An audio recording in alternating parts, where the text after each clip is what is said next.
चौधरी और आप देख रहे हैं हमारा खास प्रोग्राम स्वास्थ्य मंत्रालय। और इस वक्त मैं मौजूद हूँ मथुरा के महुली रोड स्थित एमएन हॉस्पिटल में, और हमारे साथ इस समय मौजूद हैं डॉक्टर आशीष। तो सर, जैसा कि कोरोना काफ़ी तेज़ी से बढ़ रहा है और उसके साथ साथ ब्लैक फंगस ने भी काफ़ी दस्तक दे दी है, और साथ ही साथ नई खबर सुनने को मिली है वाइट फंगस। क्या है वाइट फंगस? देखिए, अभी जिस तरह कोरोना बढ़ रहा है उसके बाद आने वाली बीमारियां भी लोगों के सामने आती जा रही हैं, जिसमें एक ब्लैक फंगस सभी के सामने आया है, दूसरा ब्लैक फंगस के बाद वाइट फंगस, और आज की एक ताज़ा न्यूज़ के अकॉर्डिंग गाजियाबाद में एक केस आया है जिसको बोला गया है येलो फंगस। ठीक है, तो ब्लैक फंगस, वाइट फंगस और येलो फंगस, ये तीनों चीज़ क्या हैं। ब्लैक फंगस एक अपॉर्चुनिटिक इन्फेक्शन है, वाइट फंगस भी एक ऐसा इन्फेक्शन है जिसको जो कि अपॉर्चुनिटी के बाद आता है, सेम येलो फंगस। अब ब्लैक फंगस का नाम क्या है? इस ब्लैक फंगस का नाम है म्यूकरमाइकोसिस। अब इसको काला फंगस या ब्लैक फंगस नाम क्यों दिया गया है? कारण ये है कि ये जिस जगह पे भी होता है वहाँ की खून का संचार यानी ब्लड सर्कुलेशन कम हो जाता है। जब ब्लड सर्कुलेशन कम होगा तो एरिया आपका नेक्रोसिस होगा, वो एरिया आपका काला पड़ता जाएगा। ठीक, इसलिए उस जगह को, जब उस जगह का रंग काला पड़ गया, इसलिए उसका नाम रख दिया गया काला फंगस या ब्लैक फंगस। अब बेसिकली ये बीमारी कोविड के बाद ही क्यों सामने नजर आ रही है? ऐसा नहीं था कि कोविड से पहले नहीं थी, कोविड से पहले भी थी, पर रेयर डिसीजेस में इसको बोला जाता था। लोगों का जिस तरीके से कोविड हो रहा है लोगों को, उस तरीके से उनकी इम्यूनिटी पावर भी चेंज हो रही है। तो ये बीमारी एक ऐसी बीमारी है, जब भी आपकी इम्यूनिटी पावर चेंज होगी या आप कभी किसी बीमारी से जूझ रहे हैं, जैसे डायबिटीज, या आपने अभी अपना ट्रांसप्लांट करवाया है, किडनी ट्रांसप्लांट, लंग ट्रांसप्लांट, या आपको HIV हो रखी है, या आप ऐसे कुछ दवाओं पर चल रहे हैं जिसको बोला जाता है इम्यूनो सप्रेसेंट दवाएं, जहां आपकी इम्यूनिटी कम होती है। तो ये जो फंगस है ये इस समय वातावरण में भी मौजूद है, ये हमारे नाक में, हमारे थ्रोट में मौजूद है। अब हमारे शरीर का जिस तरीके से इम्यूनिटी चेंज हुई, उसी तरीके से ये ऊपर आ जाएगी। शरीर की इम्यूनिटी नीचे गई, ये फंगस इन्फेक्शन ऊपर आ गया। ठीक है, तो लोगों में एकदम कोरोना के बाद जैसे लोगों ने स्टेरॉइड लेना स्टार्ट किया, या लोगों ने बहुत दवाइयों का सेवन किया बिना किसी जाने पहचाने, तो उन लोगों में ये इन्फेक्शन आने लगा सामने। अब होता सर, एक बात और, जैसे कि ये मतलब जो बीमारी है ये छूने से भी फैलती है? नहीं, ये ऐसी कोई बीमारी नहीं है जो छुआछूत की बीमारी हो। ये सिर्फ उन्हीं लोगों को इस समय ज़्यादा हो रही है जो या तो कोविड से रिकवर हो चुके हैं, या कोविड से अभी दौरान में चल रहे हैं, जिनका डायबिटीज़ लेवल या जिनकी इम्यूनिटी इस समय बहुत ही कम है। ऐसी कोई बीमारी नहीं है कि अगर आपके सामने कोई ब्लैक फंगस का मरीज है और आप उसके साथ बैठे हो तो आपको भी हो जाएगा, ऐसा कुछ नहीं है। ठीक, अब जनरली ब्लैक फंगस होती किस तरह से, मैं आपको ये समझाना चाहूँगा। ब्लैक फंगस जो है वो 4 प्रकार की है। पहली होती है ब्लैक फंगस राइनोसेरिब्रल। राइनोसेरिब्रल का मतलब क्या हुआ कि ऐसी जब फंगस इन्फेक्शन आपके चेहरे पे, नाक पे, आंखों पे या आपके दिमाग पे होगा, उसको बोला जाएगा राइनोसेरिब्रल। ठीक, दूसरा ब्लैक फंगस होता है जिसको बोलते हैं पल्मोनरी। पल्मोनरी का मतलब क्या होगा? जो आपके फेफड़ों से रिलेटेड है। तीसरा ब्लैक फंगस होता है स्किन, जो आपके स्किन के लिए है। और चौथा है डिस्क्रिमिनेटेड। डिस्क्रिमिनेटेड का मतलब जब भी किसी चीज़ की आपको बीमारी हुई है और उस मेडिकल कंडीशन के बाद अगर आपको कोई ब्लैक फंगस की डिसीज या म्यूकरमाइकोसिस की डिसीज लगी है, उसको बोला जाता है डिस्क्रिमिनेटेड। तो अभी जो कोरोना के बाद के केसेज आ रहे हैं वो डिस्क्रिमिनेटेड केसेज में रखा गया है, और उनको बोला गया है जनरली राइनोसेरिब्रल। जितने भी मरीज हम लोगों के पास आ रहे हैं या जनरली रिपोर्ट हो रहे हैं ऑल ओवर इंडिया, वो लोगों का पर्टिकुलरली जबड़ा, नाक, कान, आँखें और उनके दिमाग तक वो फंगल इन्फेक्शन पहुंच रहा है। क्या सावधानियां बरतनी चाहिए लोगों को इससे? देखिए, सबसे पहले सावधानी में मैं ये बात करना चाहूँगा कि सबसे पहले डिटेक्शन बहुत ज़रूरी है। डिटेक्शन का मतलब क्या है कि ये पता करना कि ये मरीज ब्लैक फंगस का है या नहीं है। तो जितने भी लोग इस समय रिकवर होकर चुके हैं, स्पेशली जिनकी इम्यूनिटी कम है, डायबिटिक पेशेंट हैं, या जो इम्यूनो सप्रेसेंट ड्रग्स ले रहे हैं, अगर उनके जबड़े में या चेहरे पे या आंखों पे किसी भी तरीके का सुन्नपन होता है, तो वो अपने नज़दीकी किसी डॉक्टर से, डेंटिस्ट से, ENT सर्जन या आई सर्जन से कांटेक्ट कर सकते हैं।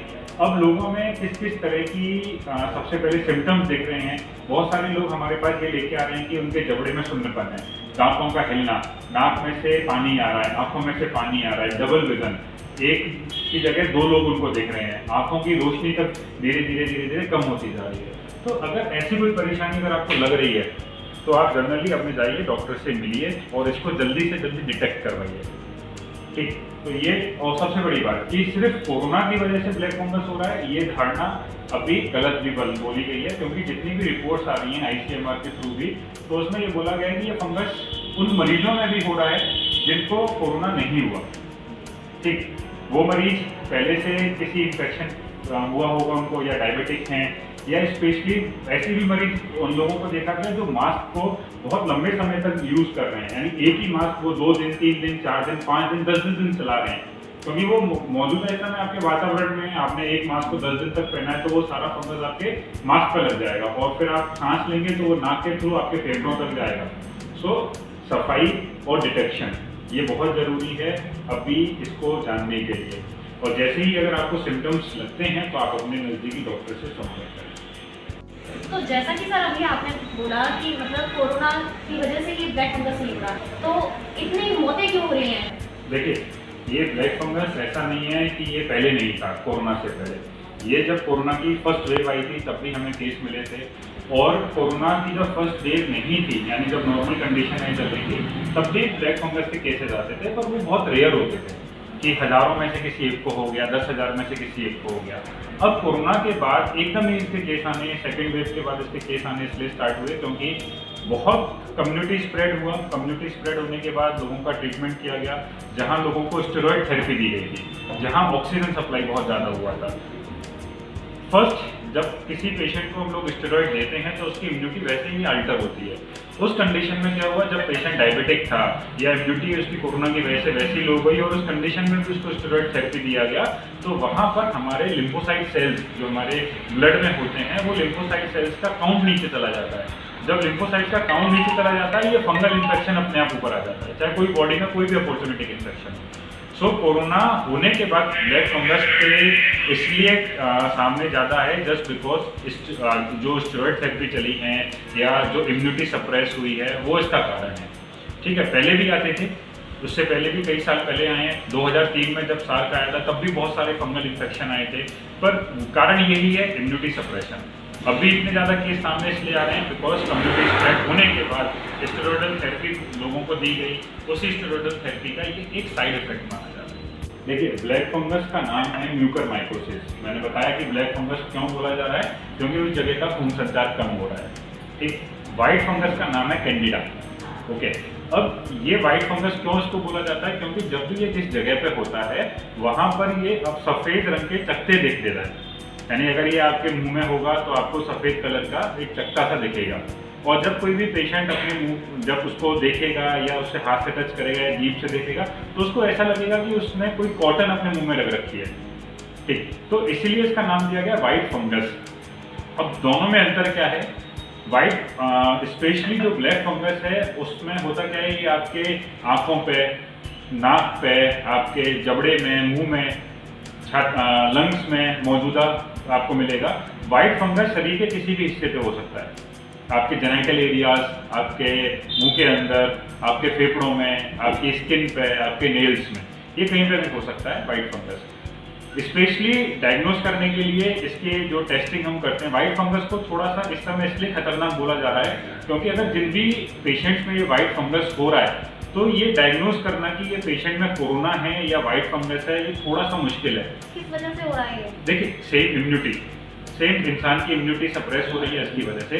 पर वाइट फंगस में देखा क्या जा रहा है, अगर किसी जैसे पटना में भी 4 केस रिपोर्ट किए गए थे तो उन 4 केसों को देखा गया था कि उनमें जो लक्षण कोरोना के थे वो पेशेंट रिकवर हो चुके थे कोरोना से, पर तब भी उनके अंदर कोरोना के लक्षण पाए जा रहे हैं बिकॉज ऑफ दिस फंगस। ठीक है, अब जब तो इसमें होता क्या है कि इंसान ये डिटेक्ट नहीं कर पाता ये कोरोना है या वाइट फंगस है, तो इसके लिए ICMR के अकॉर्डिंग आपको RT-PCR टेस्ट कराना है और बायोप्सी करानी होती है जानने के लिए कि ये वाइट फंगस ही है या कोरोना का असर है। जब आप CT कराते हो तो जो लक्षण आपको कोरोना के दिखते हैं वही लक्षण आपको वाइट फंगस में भी दिखेंगे। तो दोनों का लक्षण और दोनों का CT स्कैन बिल्कुल एक समान ही आता है वाइट फंगस में, तो इसलिए डिटेक्शन बहुत ज़रूरी है वाइट फंगस का भी। इसको खतरनाक ब्लैक फंगस से इसलिए बोला गया है क्योंकि लोग मिस इंटरप्रेट हो रहे हैं कि ये कहीं कोरोना तो नहीं है। ठीक, तो वो लोग कोरोना का ट्रीटमेंट करते हैं, पर होता क्या है कि वो वाइट फंगस है।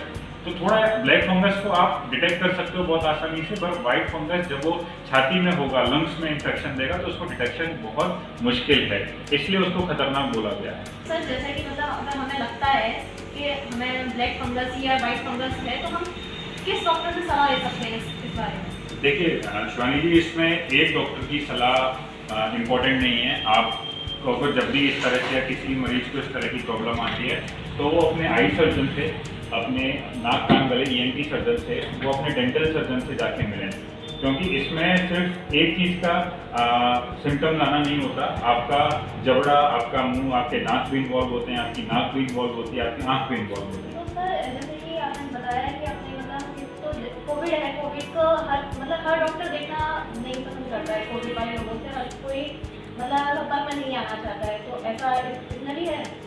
देखिए, अगर किसी को भी ये बीमारी होती है और अगर वो किसी हॉस्पिटल में है तो सबसे पहले जिम्मेदारी उस हॉस्पिटल के डॉक्टर्स की है कि इसको जल्दी से डिटेक्ट करें। ठीक, मरीज जो भी सिम्टम दे रहा है तो सबसे पहले उसके अकॉर्डिंग हमें इसकी जांच करनी है। अगर पेशेंट रिकवर हो चुका है तो वो नॉर्मल किसी भी डॉक्टर के पास जाके उनकी क्लिनिक्स में जाके मिल सकता है। ठीक, अगर कोई डॉक्टर चाहता है पर्टिकुलर कि उसके दांतों में दर्द है, जबड़े में सूजन आ रही है, तो अगर वो डेंटल वाले के पास भी जाता है तो डेंटल वाला डॉक्टर भी उनका इलाज कर सकता है। अब बात आती है जब ये इन्फेक्शन बहुत एक लेवल के बाद बढ़ता है तो तब क्या करा जाए। उस कंडीशन में आपको पर्टिकुलरली इंटरवेंशन करना होता है। इंटरवेंशन का मतलब क्या है, जिस हिस्से में ये फंगस हुआ है आपको उस हिस्से को निकालना पड़ता है, और साथ के साथ एंटी फंगल थेरेपी, दवाएं और इंजेक्शन आते हैं वो आपको देनी पड़ती हैं। ठीक, तो मार्केट में इस तरह से भी एम्फोटाइलिन बी है, फासोकेनाजोल है, ये कुछ ऐसी दवाएं हैं जो हम लोग ब्लैक फंगस में देते हैं। वोरिकेनाजोल, फ्लूकेनाजोल, ये ऐसी दवाएं हैं जो हम लोग पर्टिकुलर वाइट फंगस में देते हैं। पर ये सारी दवाइयाँ अपने डॉक्टर से संपर्क में आने के बाद ही दिया जाए, क्योंकि इन दवाइयों के भी बहुत रिएक्शन होते हैं। तो जब भी बीमारी हुई अपने नज़दीकी डॉक्टर से मिलें, चाहे वो नाक कान गले का हो, चाहे वो आँखों का हो, चाहे वो दांतों का डॉक्टर हो। इवन न्यूरोसर्जन का भी बहुत इंपॉर्टेंट रोल है। तो एक कंप्लीट टीम होती है डॉक्टर्स की जब हम लोग इसका इलाज करते हैं, तो जिसमें कि हर डॉक्टर का अपना अपना सही रोल रहता है ट्रीटमेंट के लिए। सो किसी भी मरीज को ये सिम्टम्स आते हैं तो वो अपने डॉक्टरों से, नज़दीकी डॉक्टर से संपर्क करें इस चीज़ के लिए। तो जैसा कि अभी आपने देखा था, हमने डॉक्टर आशीष सिंह जी से बात की थी और उन्होंने हमें सलाह दी कि किस तरीके से वाइट फंगस और ब्लैक फंगस में सावधानी किस तरीके से हमें बरतनी चाहिए और किस डॉक्टर से हमें मिलना चाहिए। और सबसे मेन बात मैं आप लोगों से भी ये कहना चाहूँगी, जो उन्होंने बताया था कि एक ही मास्क को लोग कई बार यूज़ करते हैं, तो ऐसा ना करें, मास्क को धो करके यूज़ करें। इसी के साथ में जानना चाहूँगी। नमस्कार।